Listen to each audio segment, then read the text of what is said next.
Xbox have been firing on all cylinders recently, and the amount of good news coming from Team Green is certainly flowing in 2026. We have a lot to cover today, from a couple of huge gaming announcements, some massive updates finally coming for your favourite games, and even some gameplay for State of Decay 3. Trust me, you certainly won't want to miss that news, because it looks insanely good. With that, my name is Fletcher, and this is Xbox Nation, and let's just dive right into it.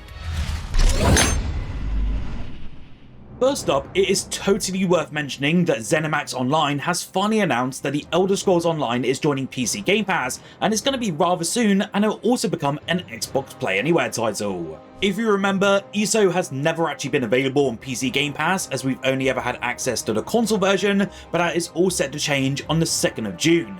The only downside is you won't be able to transfer your existing PC saves over to this Game Pass version, as this one's going to be run separately on Xbox servers. Instead, if you have been playing on Xbox, you will now be able to take your Elder Scrolls adventures across to PC and handheld, and your saves from console will now be playable on your PC. At least it is due to work in one way, and for us console users, it's a pretty big step forward for this franchise. This does all come into line with the massive new updates that have recently launched for ESO, including the changes to the seasonal content path and updates, which are now set to arrive every 90 days. Maybe this might be time for you to go back into ESO. For me, I might have to delve in once again and then pick up my save from many years ago now.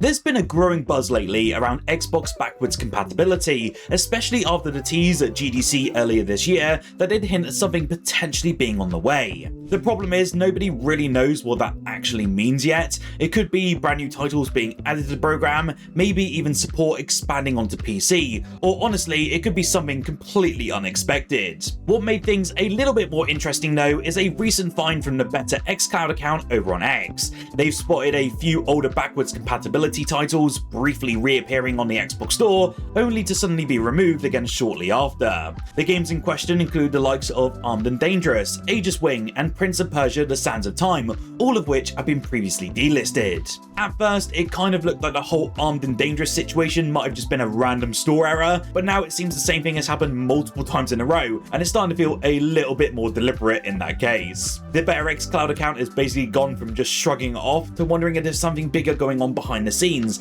and it really could sense that something is coming rather soon.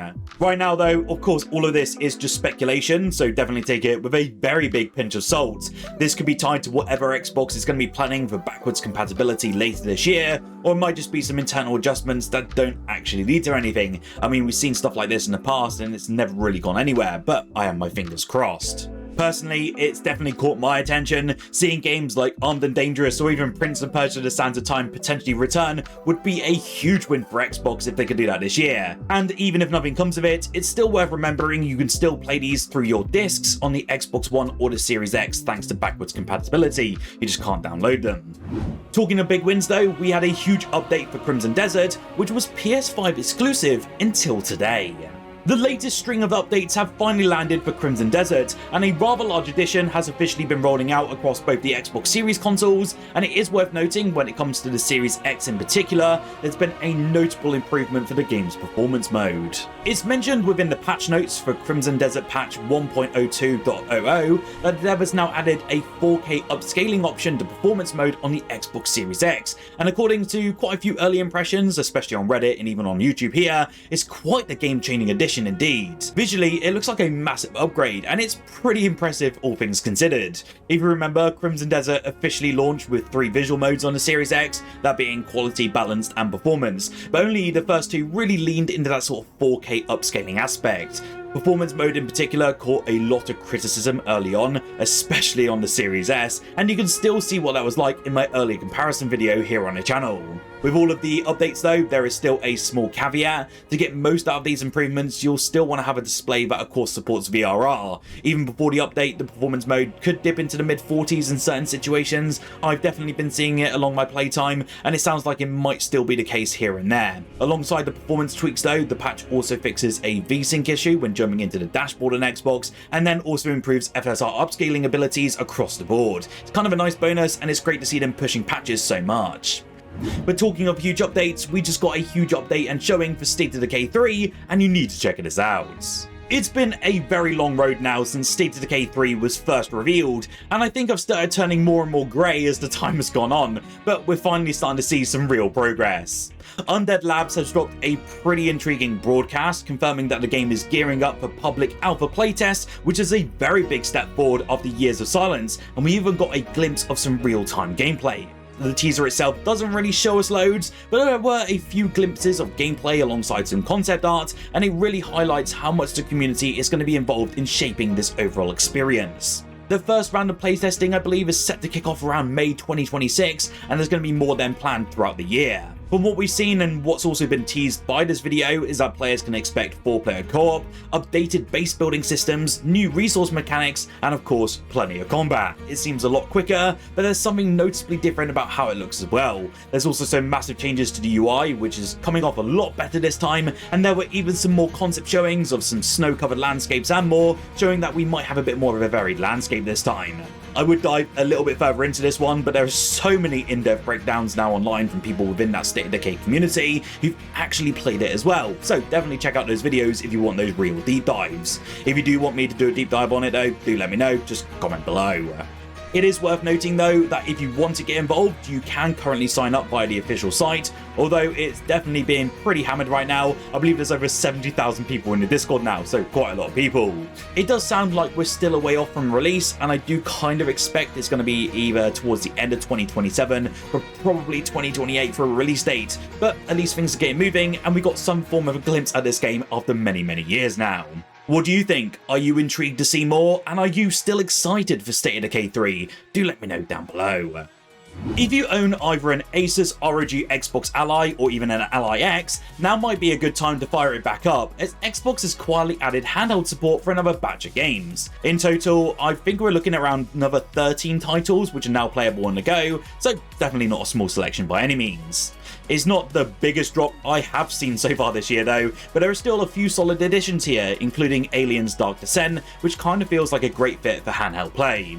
It's always great getting these handheld optimizations as well, as they do require less and less tweaking within the menu, and I know that's always been a gripe for many of us handheld users out there. I have chucked up the full list of games on screen for you now, and whilst you might not recognise every single one of them, at least we're still getting a pretty decent rollout every so often. As I said, Aliens Dark Descent is definitely the standout from these games. It's a tense real-time strategy game set in the Alien universe, where you're managing a squad of Marines against a xenomorph threat. The slower sort of tactical pacing actually really works well on handheld, even if the darker visuals might have you cranking up the brightness a bit, especially in the outdoor environments. Now, I feel I don't really mention the Xbox Game Pass perks program enough here on the channel, and I have seen that a few of you have been asking what the new benefits are being added every single month. Well, April brings a ton of stuff as part of your subscription, and it includes the likes of Sea of Thieves, Minecraft, Fragpunk, PUBG Battlegrounds, and various other games. I do expect more to come over the next few weeks, but I will keep you updated as soon as things drop. It is worth noting though that all of these Xbox Game Pass perks are now going to be accessible to Essential, Premium, and Ultimate members, but there are a couple of exceptions where only Ultimate members get access, stuff like Fortnite Crew and even the Rocket League Rocket Pass. The most notable of all of these new perks though will be for wargaming titles in particular. Xbox put out a post recently and they're basically saying that over the next 12 months, wargaming will be adding exclusive in-game benefits for Game Pass subscribers to stuff like World of Warships Legends, World of Tanks Blitz, and even World of Tanks Heat. They are promising a ton of content, and yeah, it seems pretty decent if you do play any of those games. Do let me know down below though if you do play any of those games, as I'm always curious to hear what you're all playing on Xbox at this current moment in time. It has also been a little while now since we've heard anything regarding Mortal Shell 2, and for me this was always one Souls-like which I'm firmly placing my eyes on, as it looks hugely improved from that original title. This week we got an extended look at the game, and it was a pretty chunky gameplay showing as well, with I believe nearly 12 minutes of mostly uncut gameplay footage. If you're even slightly interested in this sequel, it's definitely worth going over and just having a skim through it, just to get a feel for how this one's really shaping up. Right now it's still penciled in though for a 2026 release, but it has a PC beta period planned for this summer, so you kind of expect a proper launch date isn't too far out either. Expectations for this one are naturally a little bit higher this time around. The original Mortal Shell of course stood out in the crowded Souls-like space thanks to its unique shell system, where you basically take control of fallen warriors that essentially acted as different classes. That core idea is back, and the new footage does show multiple shells in action, each with their own playstyles. Visually, it's also looking a lot sharper as well, so this could be a real step up if everything lands right in 2026. But then again, we have so many games coming our way this year, I don't really know how I'm going to fit this one into my playing schedule. Do let me know as well your most anticipated game for 2026 down below, and like this video if you did enjoy it. Again, do subscribe for more Xbox content on a daily basis, and check out the video on screen now if you want to check out the new Xbox and Game Pass games coming our way for this week, and see if any of them are really worth your time and or money.